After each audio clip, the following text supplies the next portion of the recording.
Shalom, salam kenal. Ya, salam kenal dengan saya dalam program Street Justice. Oke, setelah saya baca nama program ini ya, tentang Street Justice atau teologi jalanan, gitu ya, kurang lebihnya seperti itu.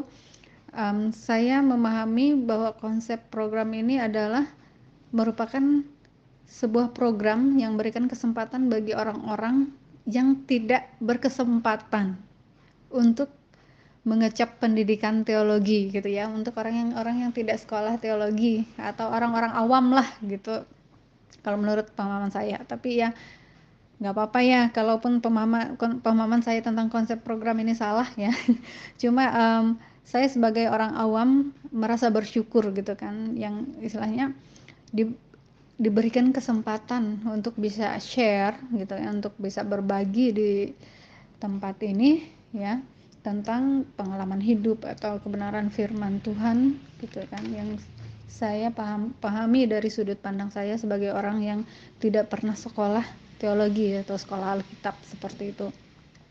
Oke, pada kesempatan ini saya ingin berbagi atau share firman Tuhan ya di dalam Injil Yohanes pasal 6 ya, tentang Yesus memberi makan 5.000 orang.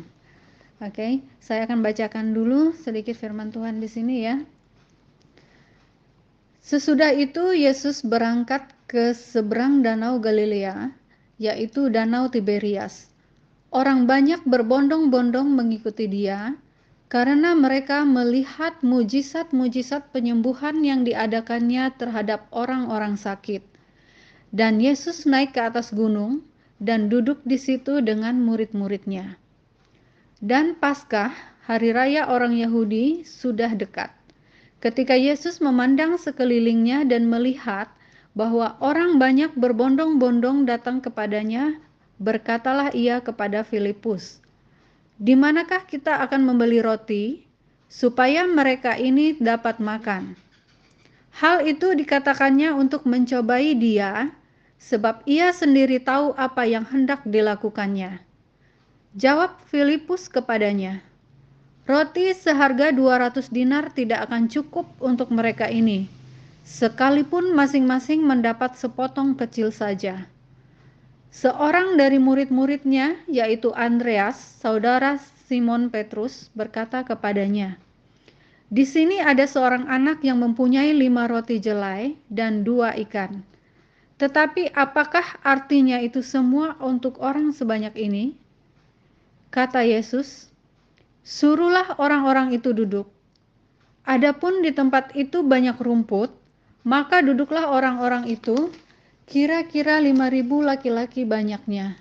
Lalu ia mengambil roti itu, mengucap syukur dan membagi-bagikannya kepada mereka yang duduk di situ. Demikian juga dibuatnya dengan ikan-ikan itu sebanyak yang mereka kehendaki.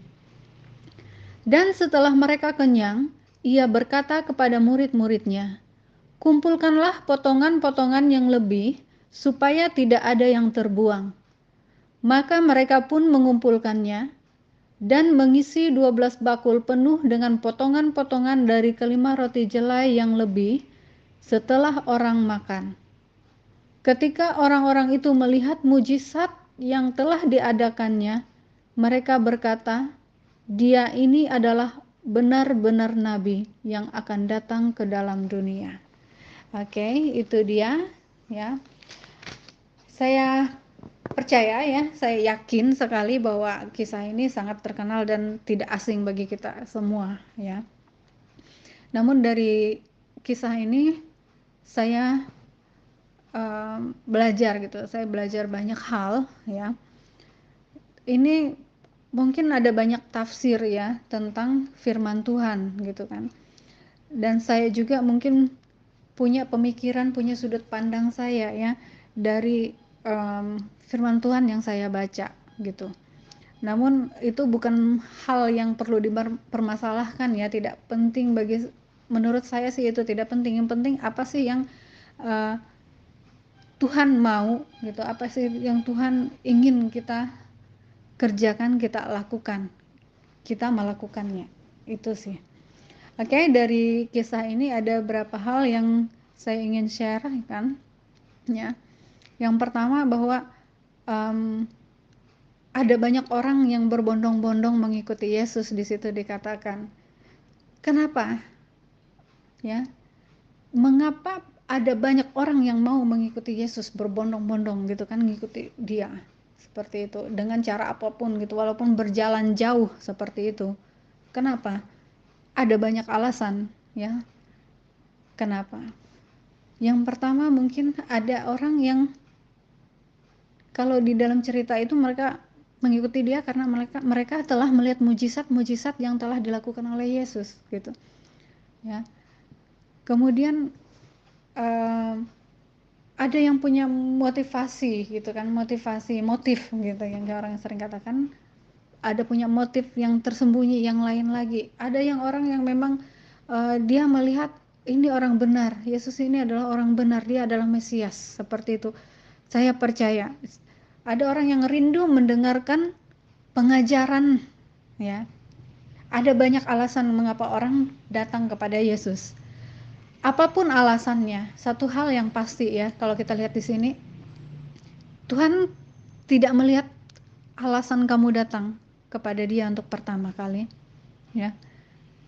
Tapi siapapun yang datang dengan alasan apapun, Tuhan akan menerima, ya. Tuhan, kalau kita yang datang sama Tuhan, satu hal yang saya percaya, hati Tuhan pasti tergerak gitu. Ketika kita datang dengan segala keberadaan kita, apapun motivasi kita, alasan kita datang kepada Tuhan, ya, apakah kita hanya ingin berkat-Nya, apakah kita inginkan kesembuhan, inginkan mujizat, apakah karena kita memang rindu, ya, apapun motivasi kita datang pada Tuhan, yang pasti saya percaya, ya, Tuhan pasti menerima, ya. Tuhan pasti menyambut kita dengan senang hati, ya. Dan satu hal yang membuat saya tersentuh tadi, ya, bahwa ketika kita datang kepada Allah, ketika kita datang kepada Tuhan, hatinya pasti tergerak. Bagaimana kita bisa tahu gitu kan, bahwa hati Tuhan tergerak di sini, ya? Dengan bahwa ketika dia melihat orang, maka dia menerimanya dan dia memberikan pengajaran kepada orang-orang yang datang kepadanya. Itu adalah salah satu bentuk, ya, bukti bahwa Tuhan sangat welcome gitu sih, dia sangat menerima siapapun yang mau datang kepadanya, ya. Kemudian yang selanjutnya, ya, satu hal yang cukup istilahnya menggelitik gitu ya bagi saya, dan ini memang sering terjadi gitu kan, bahwa ketika Yesus bertanya, adakah yang bisa kita berikan gitu kan, adakah yang bisa, apakah ada roti gitu kan yang bisa kita berikan untuk memberi makan orang-orang ini. Nah, itu ketika kita datang kepada Tuhan, ya, kita mau mendengarkan Dia, duduk diam mendengarkan Tuhan berbicara kepada kita tanpa kita pikirkan. Tuhan sudah memikirkan satu hal yang penting bagi kebutuhan kita sebagai manusia gitu yang hidup di dunia ini, yaitu kebutuhan jasmani kita, makanan kita, ya. Jadi makanya di dalam Alkitab juga kita sering dengar bahwa carilah dahulu kerajaan Allah dan kebenarannya, maka semuanya akan ditambahkan kepadamu. Datang kita kepada Tuhan tanpa kita minta, Tuhan pasti akan penuhi, ya. Tuhan tidak akan mengabaikan kebutuhan jasmani kita sebagai manusia gitu kan. Itu yang membuat saya Tuhan gitu kan. Dan saya percaya gitu ya, ada banyak orang-orang di luar sana gitu kan, di luar dari tempat saya ini kan, saya percaya ya, yang mengalami hal itu. Kalau saya ini ya, sering kali yang membuat saya pengen nangis gitu pada saat saya lagi sendiri berdiam, saya teringat sama Tuhan gitu kan, doa sama Tuhan tuh yang membuat saya pengen nangis gitu, kayak terharu gitu ya, kayak saya jadi kalau doa itu nggak bisa berkata-kata, cuman diam saja gitu mau nangis kalau ingat kasihnya Tuhan.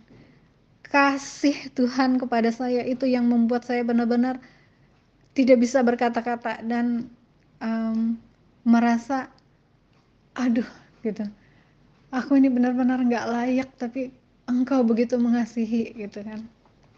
Em, Sebagai apa? Sedikit ya kesaksian hidup saya. Dari kecil saya itu usia 8 apa 9 tahun ya, 8 tahun. Itu saya sudah berpisah sama orang tua saya ya. Dulu tinggal di kampung kecil yang terisolasi ya. Em, di situ kalau saya tetap tinggal di situ ya, pendidikan saya mungkin ya syukurlah kalau sampai lulus SMP gitu kan. Mungkin nggak lulus, sudah kawin kayak gitu namanya di sana ya. Cuman ada SD, tidak ada SMP di kampung saya. Jadi kalau mau sekolah SMP harus ke kecamatan seperti itu, yang harus naik perahu gitu kan. Makanya pada saat saya usia 8 tahun gitu kan mau naik kelas 3 SD apa gitu. Kakak saya jemput saya di kampung ya. Jemput saya, bawa saya ke Sampit gitu kan di kota. Yang kakak saya waktu itu sudah menikah, sudah bekerja gitu kan. Di samping alasan pendidikan, orang tua saya itu sangat miskin gitu. Jadi mereka bekerja, berladang gitu ya. Saya ditinggal di kampung ya. Dititip sama nenek gitu. Jadi nggak keurus gitu kan. Jadi ya terpaksa lah gitu. Jadi sejak kecil sudah berpisah, sedih, nangis ya. Namanya masih kecil, dipisah sama orang tua, sedih banget gitu kan. Berjalannya waktu sampai saya SMP, SMA, kuliah gitu kan. Jauh dari orang tua, jarang bertemu, bertahun-tahun bisa nggak ketemu gitu kan. Saya lalui dengan berbagai penderitaan gitu kan. Tapi saya tidak bisa berbuat apa-apa, saya hanya bisa menjalani saja kehidupan seperti itu gitu kan. Ya istilahnya kalau orang mungkin nggak makan karena puasa kan, kalau saya itu terpaksa puasa karena nggak ada makanan seperti itu ya.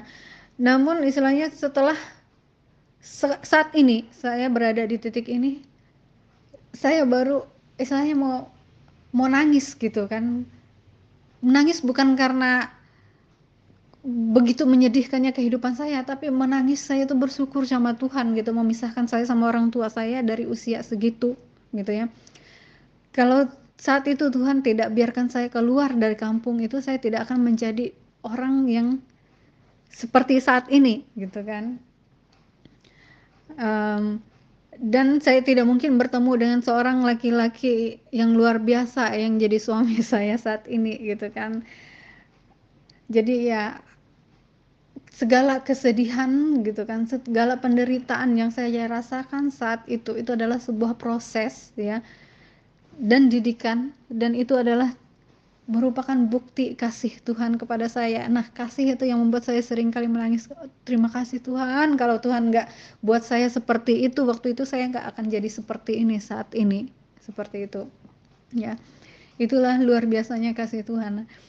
Seperti itu yang saya dapatkan ketika saya membaca cerita ini gitu. Kasihnya Tuhan itu dia tidak pernah memandang keberadaan kita, dia selalu menerima kita siapapun ya, dan latar belakang apapun, motivasi apapun untuk datang kepada dia, dia selalu membuka tangan untuk menerima ya. Dan kemudian pada saat Yesus bertanya gitu yang untuk menguji Filipus di situ ya, ini sama yang seperti sering saya alami juga ya. Kita mungkin orang-orang teman-teman di luar sana juga seperti itu ya. Sering kali ya, kita itu yang memang harus ya, kita memikirkan segala sesuatu itu harus logis gitu kan, secara logika kita mikir, secara nalar kita. Ini nggak mungkin gitu kan. Tuhan, uang kita nggak mungkin dong untuk, nggak cukup ini untuk membeli roti, untuk memberi makan orang sebanyak ini, secara logikanya nggak mungkin seperti itu, ya. Tetapi itulah Tuhan. Apa yang kita pikirkan, ya, apa yang Tuhan pikirkan, ya, hampir selalu bertolak belakang, tidak sama, gitu kan. Kalau secara manusia nggak begitu Tuhan, yang benar aja Tuhan, ini nggak mungkin. Coba Tuhan perhatikan begini, begini, begini. Secara pemikiran manusia. Tetapi satu hal lagi, pemikiran manusia bukan pemikiran Tuhan. Seperti itu ya. Yang sering membuat kita istilahnya tidak tidak mau gitu kan, tidak mau untuk melakukan apa yang Tuhan mau, itu yaitu pemikiran kita ya. Apa kepintaran kita yang kita rasa kita benar gitu menurut sudut pandang kita, pemikiran kita, ilmu pengetahuan kita, seperti itu ya. Makanya pernah dikatakan, bukan pernah ya, memang ada tertulis di dalam hal kita bahwa orang bodoh akan mempermalukan orang berhikmat gitu kan ya. Karena orang terlalu pintar ini memang susah, karena dia selalu menurut pengetahuan saya itu salah, itu nggak mungkin, itu nggak masuk akal, seperti itu ya. Oke, kemudian selanjutnya yang sangat menarik di sini adalah tentang asal muasal roti dan ikan tadi ya, 5 roti dan 2 ikan. Di situ tertulis bahwa ada seorang anak laki-laki ya. Ada, kalau di dalam King James itu jelas sekali dikatakan anak laki-laki. Kalau di dalam kitab Yohanes ini hanya dikatakan ada seorang anak gitu kan. Oke. Tapi tidak ditulis nama dari anak itu. Ini yang sering kali kita ya sebagai orang, saya ini orang kecil, istilahnya nggak penting lah. Saya sebagai pelayan yang nggak dilihat gitu kan, nggak terlihat di gereja mungkin, atau di istilahnya suatu organisasi kerohanian seperti itu. Tapi satu hal yang Tuhan ingin tunjukkan di sini bahwa walaupun orang tidak mengenalmu, tidak tahu namamu, ya kamu bisa jadi berkat bagi siapapun gitu kan, bagi semua orang di situ. Itu. Kemudian 5 roti dan 2 ikan tadi bisa memberi makan 5.000 orang ya. Dulu ya, saya pada saat saya baca ini, yang ada di waktu saya kecil ya, yang ada di pikiran saya bahwa itu Yesus itu seperti seorang pesulap gitu kan, yang tring gitu, 5 roti 2 ikan langsung tring, langsung abrakadabra, langsung jadi banyak gitu kan. Tapi setelah saya baca, saya juga ada ngobrol-ngobrol sama suami ya, kok ya ini menurut sudut pandang saya ya tentang cerita ini, bahwa di situ bahwa Yesus mengambil 5 roti dan 2 ikan itu, Tuhan menengadahkan dan mengadahkan itu ke langit dan berdoa gitu kan, dan memberkatinya. Kemudian dia memotong-motong roti itu dan memberikan kepada muridnya untuk dibagi-bagikan, seperti itu. Oke, jadi ini sudut pandang saya ya, sebagai orang awam yang tidak belajar teologi, tapi apapun itu tidak terlalu penting. Yang penting pesan, message yang mau disampaikan di dalam cerita ini gitu. Bahwa setelah saya dewasa seperti ini ya, itu sebenarnya Tuhan tidak seperti pesulap gitu, langsung abrakadabra jadi banyak gitu ya. Tapi menurut saya gini, Tuhan menyuruh orang duduk berkelompok-kelompok di situ ya, berkelompok-kelompok. Dan biasanya kalau orang melakukan perjalanan gitu ya, kita aja ini kalau misalnya mau jalan ke Pulau Pisau atau mau ke Banjarmasin nih dari Palangkaraya gitu kan, itu yang sekitar 4 jam gitu kan dari Palangkaraya kalau naik mobil ke Banjarmasin. Itu sebelum berangkat biasanya kita beli roti, beli minum untuk di jalan gitu kan. Nah, siapa tahu nanti ngantuk atau lapar, di jalan sudah ada persediaan seperti itu. Ya. Jadi saya pikir orang-orang pada saat itu juga seperti itu, pasti ada bawa bekal seperti itu kan. Jadi pada saat Yesus memberkati, mendoakan makanan ini ya, kemudian dia mecah-mecahkan roti dan memberikan pada muridnya untuk dibagi-bagikan. Dia ngasih contoh, ayo berbagi, seperti itu. Dan melihat itu orang-orang yang ada di situ gitu kan, yang orang-orang banyak yang ada di situ, mereka tergugah hatinya, tergerak hatinya untuk istilahnya mengeluarkan bekal yang mereka punya untuk berbagi. Setelah dikumpul-kumpulkan jadi sebenarnya banyak gitu kan.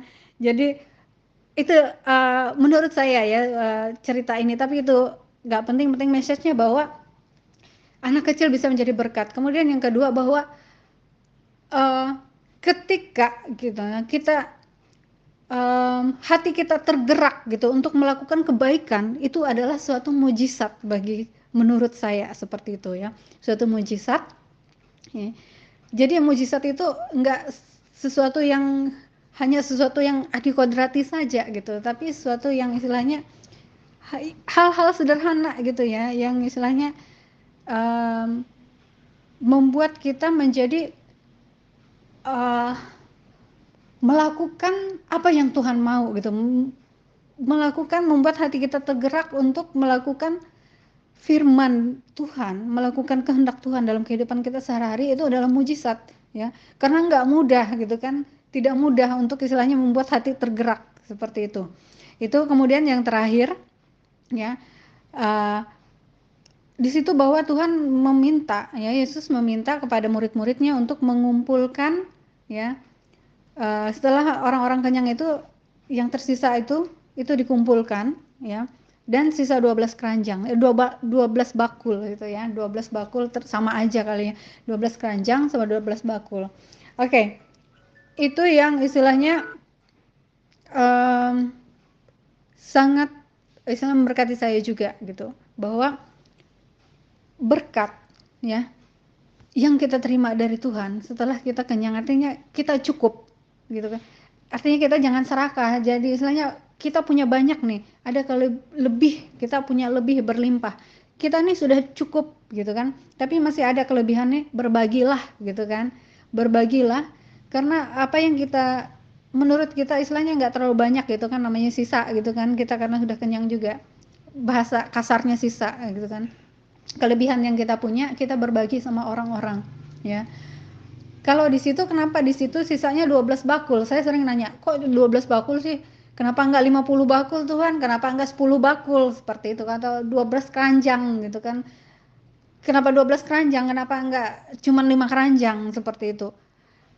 Ini menurut sudut pandang saya sebagai orang awam ya, bahwa 12 keranjang itu uh, mungkin ya simbol dari ke-12 murid Yesus, bahwa mereka juga istilahnya dipenuhi gitu kan.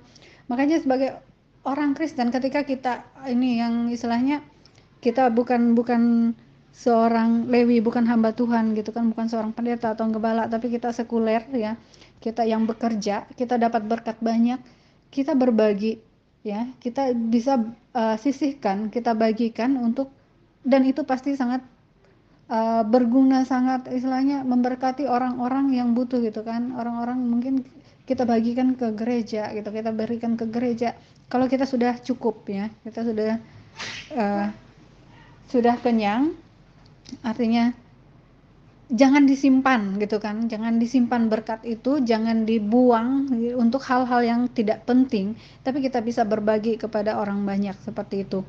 Itu yang ingin disampaikan di dalam cerita ini ya. Mungkin itu yang bisa saya share, saya bagikan. Mudah-mudahan bisa memberkati ya. Sharing dari orang-orang awam seperti saya. Terima kasih, Tuhan Yesus memberkati.